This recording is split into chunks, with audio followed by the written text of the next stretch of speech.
grand nom de la jet set, Massimo Gargia s'est fait connaître en participant à la ferme célébrité sur TF1.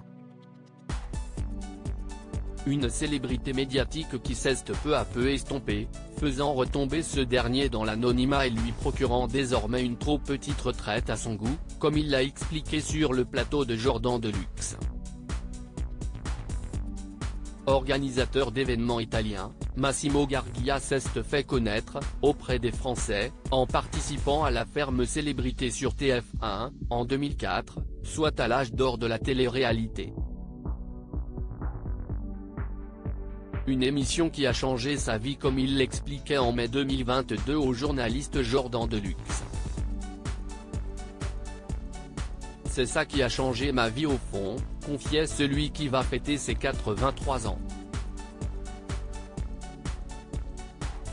Et pour cause, sa participation n'avait, à la base, pas pour but de le rendre célèbre, mais de payer les frais médicaux de son épouse Francine Crescente, atteinte de la maladie de Parkinson, décédée en 2008.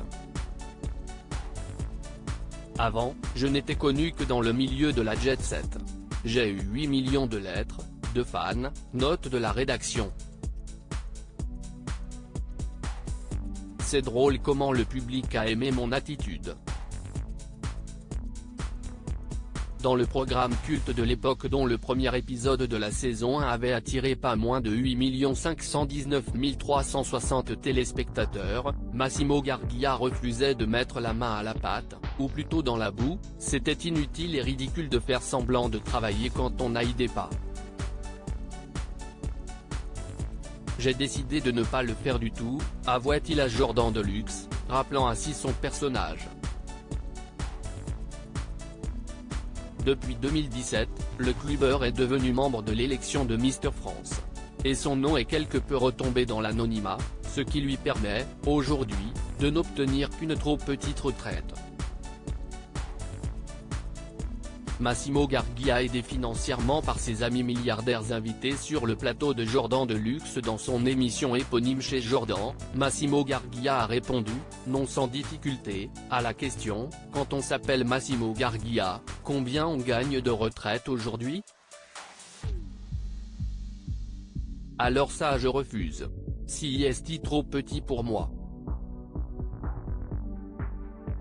Je vis au-dessus de mes moyens, voilà. » Commence-t-il par répondre, sans vouloir aller plus loin.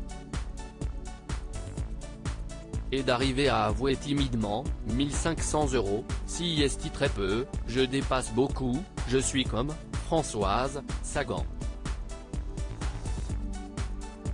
Ce dernier confie également qu'il vit grâce à son travail de relations publiques, aux revenus de son livre qui sont pas mal et à ses proches fortunés. J'ai beaucoup d'amis milliardaires, grâce au ciel et qui m'aident beaucoup.